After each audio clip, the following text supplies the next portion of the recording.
नमस्कार दोस्तों, मैं हूं मुकेश। स्वागत है अपने YouTube चैनल हिंदी साहित्य.104 में। दोस्तों, आज की इस वीडियो के माध्यम से हम देखने वाले हैं UGC net, JRF and jet से रिलेटेड 10 मोस्ट इम्पोर्टेंट क्वेश्चंस। ठीक है, जो कि आज का जो सेशन होने वाला है वे नाटक भारत दुर्दशा से होने वाला है। भारत दुर्दशा नाटक का जो रचनाकार हैं वे भारतेंदु हरिश्चंद्र जी हैं। ठीक है, साथ ही दोस्तों, अगर आप यूजी या पीजी के स्टूडेंट हैं तो ये वीडियो आपके लिए भी खास होने वाला है। ठीक है, तो चलिए आज इस वीडियो को हम कंप्लीट करेंगे 10 क्वेश्चनों के साथ। ठीक है दोस्तों, अगर आप हमारे चैनल पर नए होंगे तो चैनल को सब्सक्राइब कर लीजिए ताकि आने वाली वीडियोज़ आप तक पहुंच सके, और साथ ही दोस्तों चैनल को अन्य दोस्तों तक भी शेयर करने का काम करें।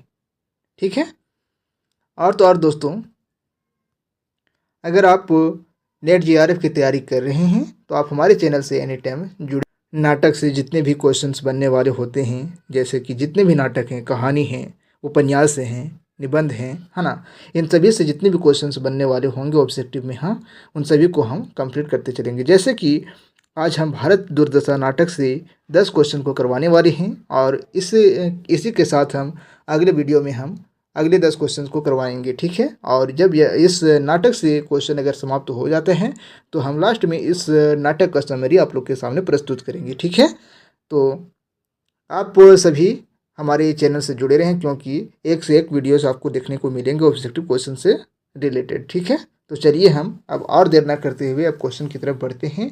साथ ही दोस्तों, आप देख पा रहे होंगे यहाँ पर कि ये खासकर नेट जेआरएफ के लिए और जेट के लिए महत्वपूर्ण वीडियो है। आप अगर यूजी पीजी का स्टूडेंट है तो आपके लिए भी यह वीडियो महत्वपूर्ण रखता है, और हिंदी से रिलेटेड जितने भी आप अगर तैयारी कर रहे हैं जिन भी परीक्षाओं के लिए, तो आपके लिए भी ये वीडियो बहुत महत्वपूर्ण होने वाला है। ठीक है, तो इस वीडियो को स्किप बिल्कुल भी ना करें, अंत तक इस वीडियो को देखें। और अगर जो भी क्वेश्चन रहेंगे, अगर आपको क्वेश्चन पता है तो आप कमेंट कीजिए फटाफट। ठीक है, 10 most important questions for NET JRF JET Jharkhand eligibility test, जो फिलहाल कई वर्षों के बाद झारखंड में ये वैकेंसीज निकली हैं, तो इस पर हम फोकस करते हुए क्वेश्चनों को तैयार कर रहे हैं। अच्छा हाँ दोस्तों, एक चीज़ मैं और बता दूं कि हम सिर्फ नाटकों से रिलेटेड जो भी क्वेश्चन बनने वाले हैं, या तो फिर कहानी हो, उपन्यास हो, इन सभी से जितने भी क्वेश्चंस बनेंगे हम उन्हीं क्वेश्चनों को नहीं देखेंगे, बल्कि जो प्रीवियस ईयर क्वेश्चन हमारे रहेंगे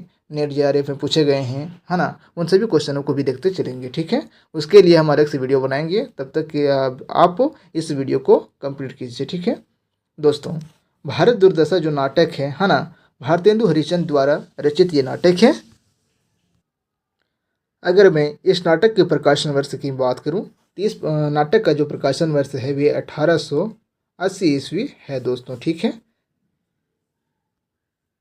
तो चलिए हम आगे बढ़ते हैं। पहला क्वेश्चन है दोस्तों हमारा कि भारत दुर्दशा का प्रकाशन वर्ष क्या है और इसमें कितने अंक हैं। जैसे कि हमने देखा था यहाँ पे कि प्रकाशन वर्ष भारतेंदु हरिश्चंद्र द्वारा जो रचित नाटक है भारत दुर्दशा, उसका प्रकाशन वर्ष 1880 ईस्वी है ना। तो आप यहाँ से आप पकड़ सकते हैं। ठीक है, इस क्वेश्चन का जो पहला ऑप्शन है दोस्तों 1883 और 5 अंक हैं, क्या सही है? ऑप्शन बी है 1800 और 4 अंक, ऑप्शन सी है 1880 और 6 अंक, ऑप्शन डी है 1882 और 7 अंक। ठीक है दोस्तों, इन 4 ऑप्शनों में किस ऑप्शन में 1880 है? तो ऑप्शन सी में हमको नज़र आ रहा है 1880, और इसमें 6 अंक भी हैं। तो वास्तव में दोस्तों इस नाटक का जो प्रकाशन वर्ष रहा है वे 1880 ईस्वी, और इसके अंतर्गत 6 अंक भी हैं। तो इस तरह से ऑप्शन सी राइट आंसर होता है। ठीक है, तो चलिए हम 6 अंक कौन कौन से हैं उस ऑप्शन को हम देख लेते हैं। ठीक है, 6 अंक हैं। पहला अंक है बीथी, जिसमें एक योगी का आगमन होता है।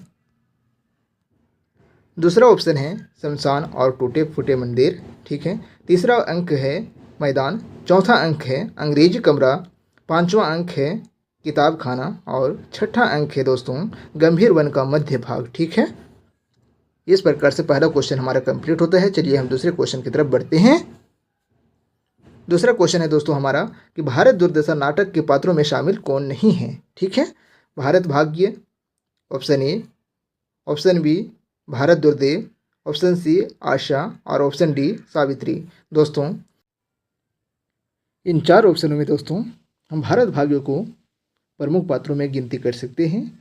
भारत दुर्देव बचता है दोस्तों ऑप्शन बी, ये भी मतलब सम्मिलित है। ऑप्शन ए और ऑप्शन बी दोनों सम्मिलित हैं। ऑप्शन बी की मैं बात करूं, भारत दुर्देव ये इस नाटक में खलनायक का रोल अदा करने का काम किया है। ठीक है, मतलब कि भारत भाग्य और भारत दुर्देव दोनों इस नाटक के पात्रों में शामिल हैं। ठीक है, आशा भी इस नाटक के पात्रों में शामिल है दोस्तों। और बचा ऑप्शन डी जो कि सावित्री है।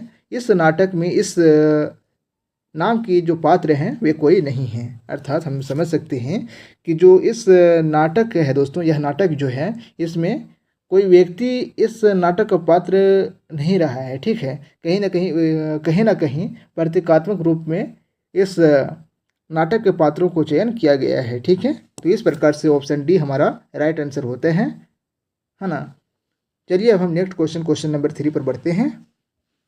क्वेश्चन नंबर 3 है दोस्तों कि भारत दुर्दशा नाटक के प्रथम अंक में किस पात्र का प्रवेश होता है। जैसा कि हमने पहला क्वेश्चन में देखा था कि पहला जो अंक होता है ना विधि, उसमें एक योगी का प्रवेश होता है। ठीक है दोस्तों, तो यह क्वेश्चन यहाँ पे यही पूछा है कि भारत दुर्दशा नाटक में प्रथम अंक है ना कि प्रथम अंक में किस पात्र का प्रवेश होता है।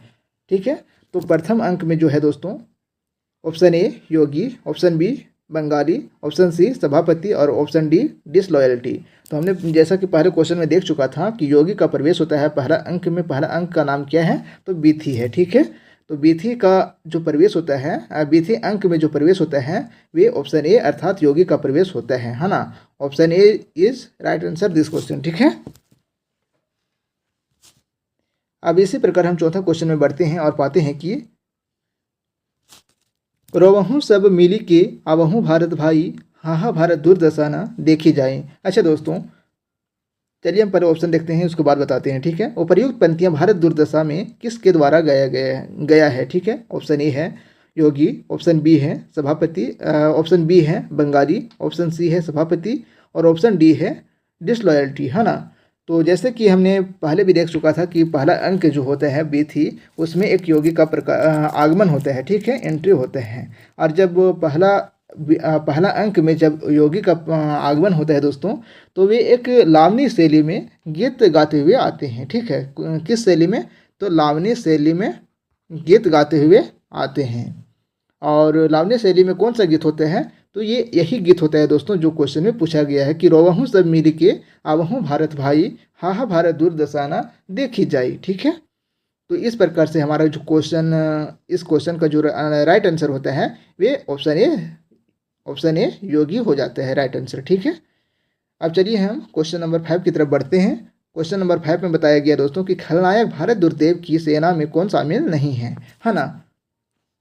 ऑप्शन ए है मदिरा, ऑप्शन बी है रोग, ऑप्शन सी है आलस्य, ऑप्शन डी है अंधकार और ऑप्शन ई है निर्लजता। ठीक है, तो इसका जो अच्छा इससे पहले समझते हैं कि खलनायक भारत दुर्देव की सेना में कौन शामिल नहीं है। अर्थात हमने क्या समझा कि भारत दुर्देव जो है उसको खलनायक भी कहा गया है। कहीं ना कहीं जिस प्रकार से फिल्मी दुनिया में एक हीरो तो उसका प्रतिरोधी जो होता है गुंडा, तो इसमें भी इस नाटक में भी गुंडा का जो रोल अदा करने का काम किया है वे भारत दुर्देव हैं। और हीरो की मैं बात करूं तो वे भारत स्वयं है ना, क्योंकि भारत की जो उस समय की दुर्गति थी उसी पर यह नाटक की रचना की गई है। ठीक है,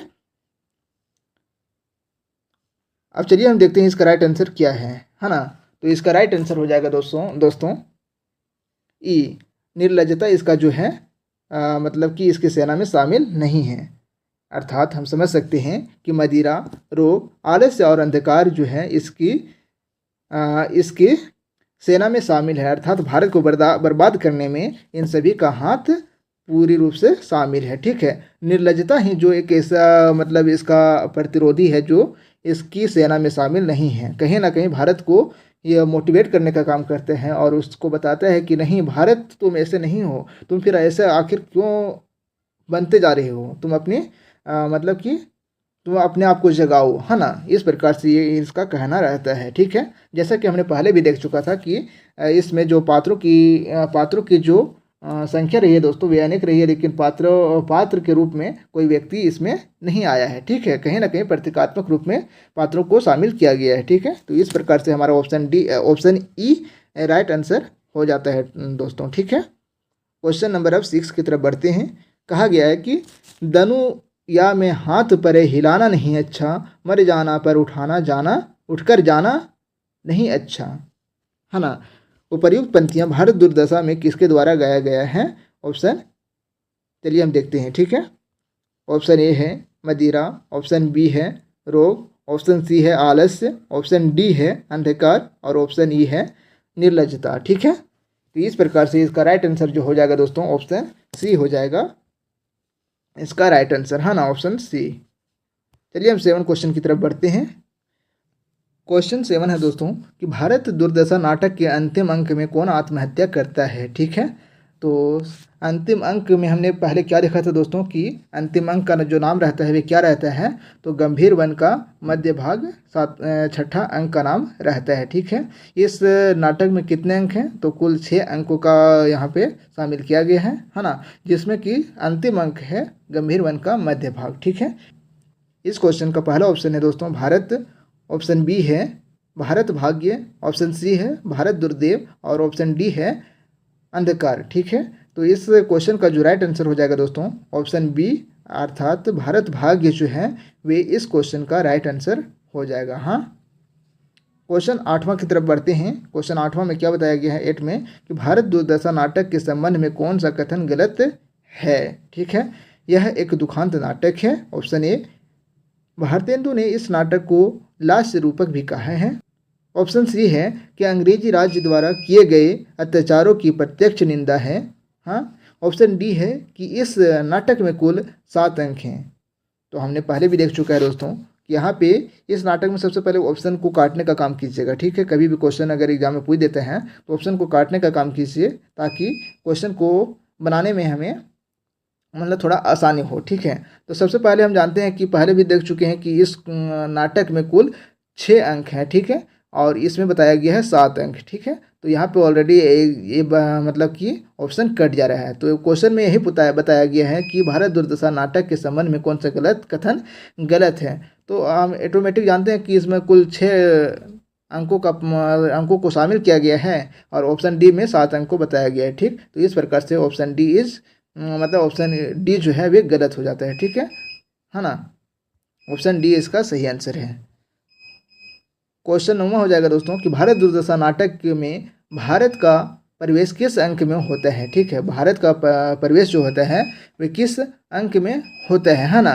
तो पहला अंक है ऑप्शन ए, ऑप्शन बी है दूसरा अंक, ऑप्शन सी है तीसरा अंक और ऑप्शन डी है चौथा अंक, ठीक है। तो इसका जो भारत का प्रवेश जो होता है दोस्तों ये दूसरा अंक में होता है। पहला में किसका प्रवेश होता है? तो एक योगी नामक व्यक्ति का प्रवेश होता है जो लावणी शैली में गीत गाते हुए आते हैं, ठीक है। और दूसरा अंक में भारत का प्रवेश होता है। इस प्रकार से ऑप्शन बी इस क्वेश्चन का राइट आंसर हो जाएगा, ठीक है। चलिए लास्ट क्वेश्चन है, क्वेश्चन नंबर 10 है दोस्तों कि कवि वचन सुधा पत्रिका का जिक्र भारत दुर्दशा नाटक में किस अंक में आया है, ठीक है। सबसे पहले हम जानते हैं कि कवि वचन सुधा किस रचनाकार की पत्रिका है, ठीक है। तो इसका आंसर आप कमेंट कीजिए, ठीक है। ऑप्शन ए है दूसरा अंक, ऑप्शन बी है तीसरा अंक, ऑप्शन सी है चौथा अंक और ऑप्शन डी है 5वां अंक, है ना। तो इसका राइट आंसर 5वां अंक हो जाएगा, ठीक है दोस्तों। और आपका एक होमवर्क रहेगा कि कवि वचन सुधा नामक पत्रिका किनकी है वह उसका आंसर आप कमेंट कीजिए। और साथ ही साथ जो एक और क्वेश्चन रहेगा आप लोगों के लिए कि भारतेंदु हरिश्चंद्र की जो प्रमुख 3 पत्रिकाएं रही हैं, है ना, उन पत्रिकाओं को नाम आप लोगों को कमेंट करना है, ठीक है। अगली वीडियो में हम देखेंगे और क्वेश्चन को लेकर के, ठीक है, जो एग्जाम की दृष्टि से काफ़ी महत्वपूर्ण हो उन सभी क्वेश्चनों को करवाने का काम हम करेंगे, ठीक है। तो चलिए आज के लिए इतना ही, मिलते हैं नेक्स्ट वीडियो में। धन्यवाद।